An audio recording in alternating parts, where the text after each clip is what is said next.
What's good, world? It's your boy Twiz, and welcome to 5 Minutes of Twisdom. 5 minutes of tips and tricks to help grow your music brand. If you're seeing this message, that means you have made it to 2020. Thank you.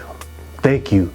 It's a pleasure to still be broadcasted in this new XXXX year. Yeah, that's a lot of X's, right? Yeah. But check this out, man. It's a brand new year. Oh, gosh, can't talk with stuff in my hands, you know what I mean? It's a brand new year. But this one thing we're not going to do in 2020 that we have been forgetting to do, and it has a big effect on how your music comes out. Knowing your lines. You got to know your lines. Like, it is imperative that you know your lines.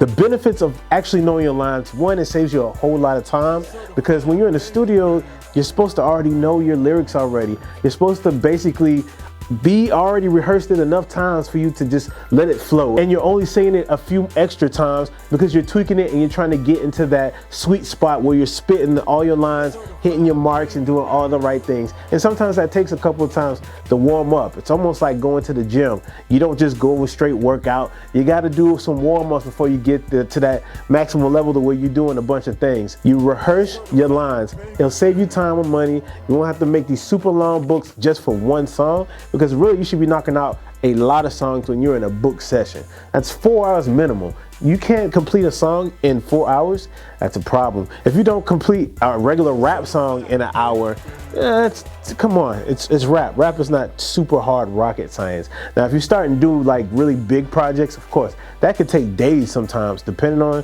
how big the projects, how many instruments and tracks. I can go on and on about that, but it's just one song.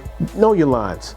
It's also imperative to know your lines because guess what? Your delivery will be a lot better if you knew what the heck you were saying. Like, if you're still thinking about messing up and thinking about trying to say things a certain way while you're trying to create music in your session, that takes away from the energy too. It's like, man, you're creating this as you go, which is a cool thing, but it has to flow all the way through. Like, even some of the greatest freestylers flow all the way through. They don't stop to think and have to pause. And like, when you create the music, it should flow as if you're talking or rapping to somebody in person and live. You're not taking breaks to say something else, then take breaks to punch in and keep punching in. Like, that's not gonna work. Like, some people do it, and some people's like, hey man, that's just their style. They wanna do that, but I mean, come on. Music is supposed to sound fluid. Like, when we talk, it's fluid. It's supposed to be a replica of that when we talk. It's just a different way of talking that sounds nice when we spitting on the track. Like, that's how it's supposed to sound when you listen back to it. Not choppy and stuff like that. And give credit to engineers, because y'all blending the mess out of these tracks the way it sounds like one sometimes. But I mean, come on. How easier would it be if the artist actually knew about how songs should flow, and also for you to mix it? Like, somebody stopping and starting and stopping and starting. You're like, man, what in the world is going on? Like, you're pressing the button so fast. It's crazy. Like, it's supposed to be an easy process.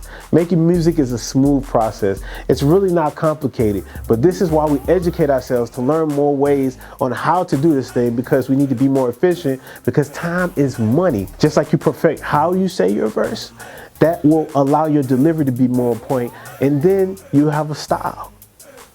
That brings up to my last point. Having your own style, because when you own something, it's an extra swag about it. You're gonna do it confidently because you know it verbatim. You know when you nailed that game-winning shot, how you feel. You know when you nailed that speech that you've been having, you've been practicing all week, or that role or something like that. You know how it feels to nail.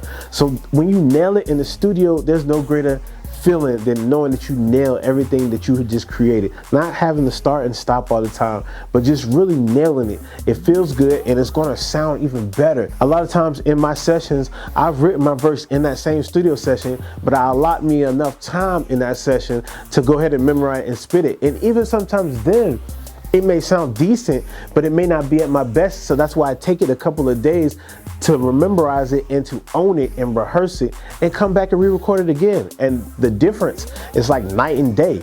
Like for a couple of my tracks like Vibe Zone, man, listen, I came and re-recorded that part like so many times before I finally was like, all right, this is what I like, this is what's good. And I've done that with a couple other projects too, and you'll be surprised in the industry how long it took one song to create. Like, it's been a lot of times where the executive producers are like, nah, I don't like that song, we gotta do it again. And they do it again and do it again until they just hit that one. And sometimes you gotta understand it has to be like that. I mean, we understand, we love the one take shawties and like, oh, that's good enough, I'm gonna put it out there. I understand we're trying to build up that quantity, but you wanna be able to do a little bit of both. When you're putting out quantity, make sure that quality is A1 too. So you learning your lines, that allows more room for you to grow in that quality. And that's been another episode of 5 Minutes of Wisdom. Man, I can't say enough. Thank you so much to everybody who's been rocking with your boy. Thank you to everybody who's just took the time to watch this episode today, cranking up the New Year's 2020, man.